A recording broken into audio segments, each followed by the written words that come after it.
Boomer, massive game against Sydney. Just you looking forward to it, and do you think that they're going to tag you pretty hard after your form? Oh, I think first of all, we haven't beat Sydney for a very long time. I think it goes back to 2007. I know Sydney's one of the teams that Brad has not won against, so he made that last year. He made us aware to that last year, and we didn't come through the goods for him. So I mean, we've got to travel up to Sydney. They're a very good team. They've been a good outfit for a long time. So it's going to be a very tough game for us. We know that, and we know what we're getting ourselves into. But after the weekend, the boys go in with enormous confidence. You know, we played Port Power, and they got some good running players, and they're very fit. But our last quarter showed that we're just as fit, if not fitter. Are you expecting to get someone to play a lockdown role on you? Oh, I think most weeks, you know, as a small forward, you get a lockdown defender anyway. But if that happens, that's fine, because we've got other blokes now with Lee Adams playing some good footy. Obviously, Lindsay Thomas in great form as well.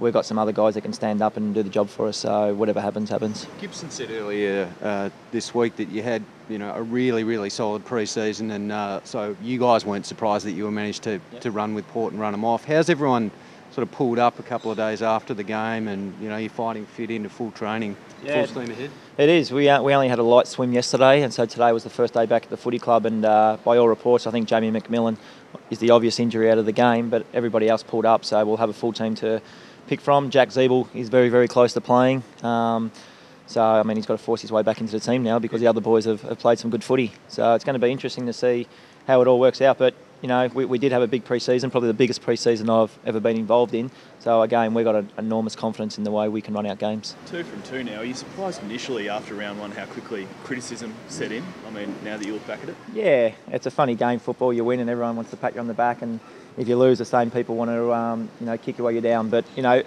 was unacceptable after round 1 against Essendon. We embarrassed ourselves. We embarrassed our football club as well. So we want to put our best foot forward against the Bulldogs. Wasn't the prettiest game by any stretch of the imagination, but we won and got the 4 points, and we moved on. We knew Port was going to be a really hard opponent, and we managed to get over the top of them. So, can you pin down, I guess, what's changed since then? I mean, are they just small steps and a lot of things going right all of a sudden? Or? Yeah, I think against Essendon, it was the first game of the year. It was a big build-up, and we just let ourselves down. We didn't play the brand of footy that North Melbourne Football Club pride ourselves on.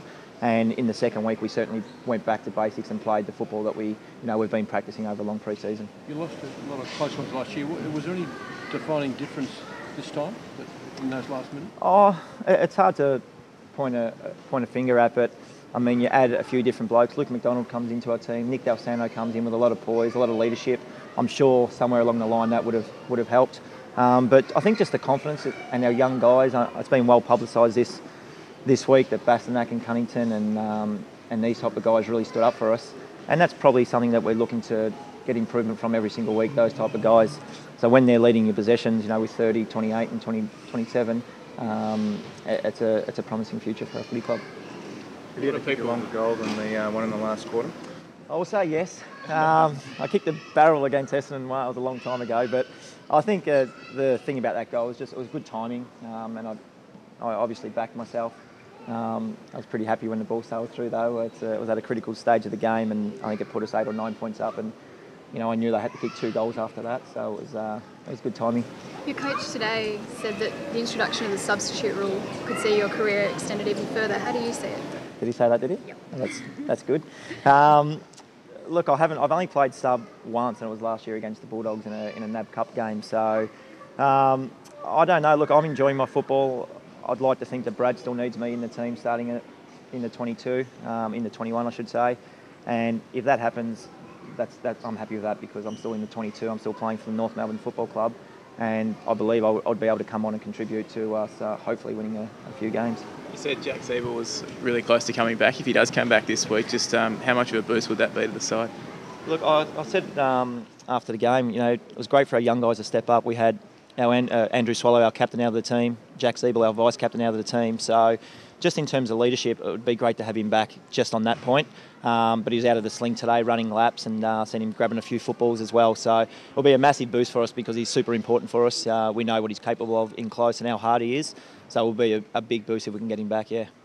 How much do you enjoy having the Harvey's Heroes day to day? It's fantastic. I mean, in previous years we've had, you know, just on 1,000 young kids, and for me, that's what I play footy for, to see. I can remember when I was young and, you know, going and watch my heroes play footy, and it was a huge buzz when you see them training and stuff like that. And these young kids get an opportunity to come and meet 46 of the boys today. And unfortunately, the rain might keep a few away, but we're still expecting, hopefully 700 or 800 kids. And it'll be a good 3 or 4 hours out there with them. And we look forward to it every year. The kids love it, obviously, so that's the main thing for us. Just to talk about inside midfielders, we saw what Ben Cunnington was capable of last weekend. Do you think this year is his sort of breakout year to put himself in that top bracket of, that type of player? I certainly think it can be. We've seen glimpses over the last 2 years, I think, of what Cunners can achieve. Once he puts a little bit of consistency to that, he'll be a very, very good player. I've got no doubt going forward for the next 10 years that Ben Cunnington will be in charge of our midfield with Jack Ziebel and these type of guys. He's an exceptional young man as well. He works very hard, and it's great to see him reap the rewards from a great game on the weekend. Buddy's done some damage in the past against the club. I mean, does Scotty get the role this week? Yeah, well, I think Scotty Thompson's our full back. If Buddy lines up a full forward, he'll obviously get the job. I know one thing, I won't be playing on him, so that's all right. Nathan Grime has played on him previously. I know he's kicked a bag on Nani, and he often relives that. But, I mean, we've got some other options as well. Lockie Hansen's in some career best form now, and he's super fit. I know Buddy runs a lot, so we have got a few options if he does kick a couple of early ones.